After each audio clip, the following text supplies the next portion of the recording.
Dihay usa ka sakristan nga nangumpisal dito sa iyang pura paroko. Yun siya, "Bless me, Father, for I have sinned." Nagsinungaling ko, Father, bakakon ko, Father, bakakon kay ko. Dili ko mo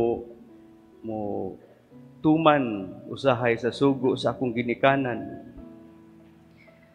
Nangupya ko, Father, sa exam. Maura to, Father, akong sa ingon ng pari, naa kay nakalimtan nga dako nga sala. Nangupit ka sa collection box. Sige kag inom sa bino dito sa Kristi, imo sige kag kaon atong mga ostiya sa likod. Hilom. Wa mutingog ang sakristan. Mingon ang kura paroko, "Nadugog ba nimo akong gisulti?" Yun siya, "Father, wa ako kadungog, Father." Wa ba? Yun siya, "O sige, magbaylo ta. Ikaw diri sud, ako dito sa gawas." O nagbaylo ay sila. Dito na sa sulod ang sakristan sa confessional box.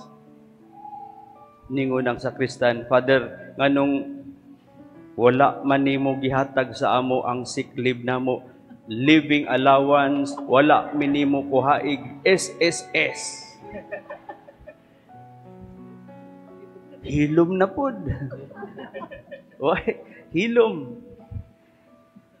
Ingon ang pari, "Tama ka. Wala jud ka day madungog diri." Wala kay madungog. So, sa ato pa, may diferensya day ang confessional box. A psychologist tells us that one hears, one wants to hear, and one forgets what one wants to forget. Sama pananglitan, kung ganahan gali ka sa imong teacher, ang eskwela magintatanan, di ba? Kung ganahan gali ka sa imong teacher, excited jud ka musud sa imong klase. Una pag yun ka dito, attentive kay ka, maminaw yun ka niya. Pero kung dili nimo type ang imong teacher, dali ka katugon, no? Haskang pilawag yun, no? Nya dugay kayong klase, kunya boring kayo ang klase. Mga igsuon, usa sa mga requirements aron kita makaistorya og tarong, mao ang pagpaminaw og maayo. Kasagaran nga mga tao nga maayo mo istorya, maayo mo sulti, maayo mo communicate, mao katong mga tao nga maayo maminaw. They are good listeners. Maayo sila mo communicate tungod kay they listen more and they only talk less. Munang bright gid ning Ginoo, no? Kay ngano man gitagaan tag duha ka dunggan. Duha ba ning dunggan ninyo? Gitagaan tag duha ka dunggan, usara gyud ang babas tao, no? Why? Because He wants us, gusto sa Ginoo nga maminaw kita. We have to listen twice and only talk once.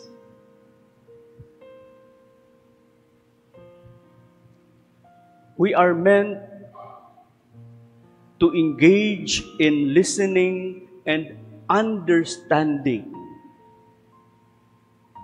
more than talking, speaking, and arguing. Munang naay gubot, no? Kanang mag-istoryahanay na gali nga dili na maminaw sa usag-usa. Bisan sa meeting, ma-feel nimo nga naay tension, gubot kay ang tanan gusto mustorya. Ug tungod kay ang tanan gusto mo mustorya, musulti, wala na'y gustong maminaw. Suwayin ninyo, kamo magtiayon magid mo, no? Mag-uban ng gid mo. Mag-away na gali mo. Muras mama ba? Mag-away na gali na sila. Dili na napatulan ni mama si papa. Adto na gyud na siya mudog namo. Retreat dagad kay useless kung makig-argue ka. Useless ang imong energy, your effort will be useless. Mahurot ang imong gana, ang imong kusog. Mahurot dito sa sige mo giyaw-yaw, sige mo istorya, wa nay gustong maminaw. Mga igsuon, kung idugtong ni natong duha ka dunggang nato, no?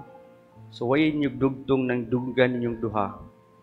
This will form into a beautiful heart. These two ears, if connected to one another, will be formed into a very beautiful heart. Nga sa ato pa, gitawag kita sa Ginoo sa pagpaminaw nga kinasing-kasing. Listen always from the heart. Kung atong tan-awon ang Ebanghelyo karon, nganong naglisod man og pagstorya, pagsulti ang usa ka tawo. Naglisod siya pagsulti tungod kay naglisod siya og pagpaminaw.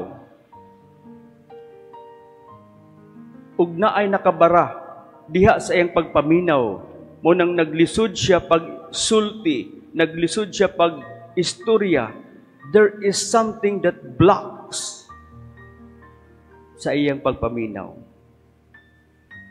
Ug unsa maning nakapabara sa iyang pagpaminaw. Ang nakapabara diha sa iyang pagpaminaw, mao ang iyang garbo. Di ba? Pag garbuso na galita, di na ta gusto maminaw. Kay gusto nato ang ato ang gustong matuman. Mo ni makapabara kining atong pagkahakog, self-righteousness, our arrogante na kaay ka, mura na kagsikinsa, di na ka maminaw. Muna'y makapabara. Kay di na ta ganahan maminaw, di na ta gusto maminaw sa uban, kay ang ato mo'y tama. Bisag kay bawta nga mali. Our decisions, our plan, mas maayo kaysa imuha. Ug mao kini mga igsuon ang makapabara sa hearing process. Not unless na matanggal kining mga negative attitudes nato, labi na kining garbo, maglisod gid kita og pag-communicate og tarong ngadto sa uban. Magpabilin kita nga amang. Munang sa atong Ebanghelyo, na-realize sa tao nga amang nga nagkinahanglan siya nga bag-uhon niya ang iyang kaugalingon. Otherwise, magpabilin siyang amang ug di makasulti. Di siya ka makadungog. He has to learn how to surrender to Jesus all his insecurities. Ug tungod kay gisurrender niya ang iyang mga inappropriate behavior, willing siya nga ayuhon ni Jesus, gihikap ni Jesus ang iyang dalunggan ug dila, ug si Jesus nagampo, epata maabli ka, ug naabli ang iyang dalunggan, ug ming luag ang iyang dila, ug siya nakasulti, ug nawala ang iyang pagkabungol. Sa mga igsuon, gitawag kita sa atong ebanghelyo karon sa pagpaminaw. Paminaw nato ang sugo sa Ginoo, plano sa Ginoo, bisan kini lisod sabton o lisod himuon. Paminaw nato ang ago sa mga tao. We listen not only to their words, but to listen to what they are not saying. Maging sensitibo kita sa sitwasyon sa atong mga kaigsuunan, labi na sa ilang mga panginahanglan. I-remind nato atong kaugalingon that the more kita nga maminaw, the more kita maka-communicate ug tarong. The more kita magmalipayon, the more kita nga makaila sa Dios. The more kita nga maminaw, the more kita nga magmalinaw diha sa atong relasyon sa usag-usa. Si Bernard Baruch nagkanayon, ingon siya, most of the successful people I've known are the ones who do more listening than talking.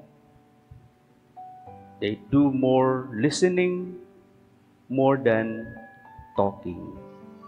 Amen. Amen.